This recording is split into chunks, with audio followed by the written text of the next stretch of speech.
Hey guys, you asked for it. So this is the first in our series of just tracking you the whole way across a project or a renovation. So actually this video is just going to be some of the crazy hiccups that we unexpectedly ran into when we first bought the property. I've gone back and forth about, I was going to go by week, but then at first I was kind of documenting and I don't know exactly what's from week to week. And I don't want to mislead you into thinking something's all happening in 1 week when it's not, especially because I don't want you to think something's reasonable for an amount of progress when it isn't. And so I think I'm going to call these episodes. I'm not trying to be pretentious by calling them episodes. I just think that will be a little bit clearer. And then I'll give you an idea of the time frame in each episode. I am hoping to do these weekly. So once we get on track, they will basically be week by week. But at least at first, I'm going to backtrack and share with you the journey so far on the house that we just started working on. So we just submitted an offer on an investment property. It's actually kind of exciting. I mean, I'm a real estate broker, so you submit offers for people all the time and go through the process, but we haven't bought a house in a couple of years. I have just had such tumultuousness with my renters, kind of damaging properties and having to fix them up, that I haven't really been like, oh, I need a project or I'm ready for that next one. So found a property. It's been on the MLS for a really long time, and honestly, it's just dirty and it needs a little bit of elbow grease, but I think it has a lot of potential. So we put an offer on it a few minutes ago. I'm kind of excited to see how it goes. It's one that will probably do minimal work to get it rented, and then after maybe the first one or two renters, put a bigger overhaul on it. I'm learning that I really overdo things, and that's not necessary. People just want a clean, nice home, and I'm not getting returns out of the work that I'm putting into these properties. So kind of trying to find that balance. So my offer is submitted. Tried to be really reasonable. It's been on the market for quite a while, but we tried to still give them a fair offer. So let's see how it goes, and fingers crossed. All right, much less formal, no camera, so sorry about the sound. I'm in the basement of this property. My only concern was the floor drain, because these old houses have cast iron, and those can be, $10,000 to $15,000 depending on the sections that you have to replace.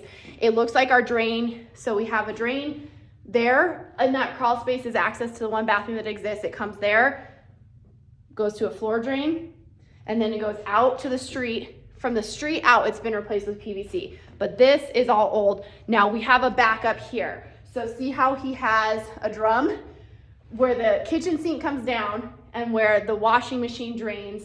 Something in here is clogged. So this run from there back has a clog, and he was backing it up into there when it backed up and is drained into his sink. So we are gonna have to factor in from here back. That's gonna be about $1,500 to have that section repaired. So obviously that's my main concern. Everything else is cosmetics. So I gotta figure out if I just wanna eat that or if I wanna ask to work something out. All right, I just came to check on the property. This always happens to me. And there's no heat in here. Fortunately, it doesn't look like any of the pipes have frozen, but the thermostat is completely, I don't know if the battery's dead or what happened, but I'm glad I came over here because it is very, very, very cold in here. And we're gonna have a problem. Unfortunately, no water. Those lines are frozen. This will not turn. I don't want to force it. It's probably frozen. So this house has frozen. And I don't know how long, because it's been a couple days since I've come and checked on it. So we're going to have first of all, we got to figure out why the furnace went out. And then second of all, probably some plumbing repair, but these are okay. So it's just not making it all the way across the house. The freeze is somewhere over there. All right, so I went to my office. I got we have a space heater there. We have a space heater there. I have a bigger one that is in my garage at home that my husband grabbed and put in our food truck. So I'm gonna go grab that real quick and bring it back here. Main thing, turned our main water line off, because if it's burst and it's frozen, it's preventing it from spilling out. Once those start to thaw, we don't want, water to just consistently coming out, because the ice is gonna make a plug until it thaws. So that's turned off. We're gonna go get a couple more space heaters. I have a HVAC guy that is gonna come. He has to go do another emergency job. He was just doing like a fireplace something. He said since this is an emergency, he can move that to tomorrow. He can come look at the furnace for me and see what's going on. So going to get another space heater from my husband. Okay, so I have come back. The HVAC guy is gonna meet me over here shortly. I smell a not good smell when I came downstairs. I have a space heater on, and I'll tell you what, I don't think this electric, we were planning on probably having to rewire the house.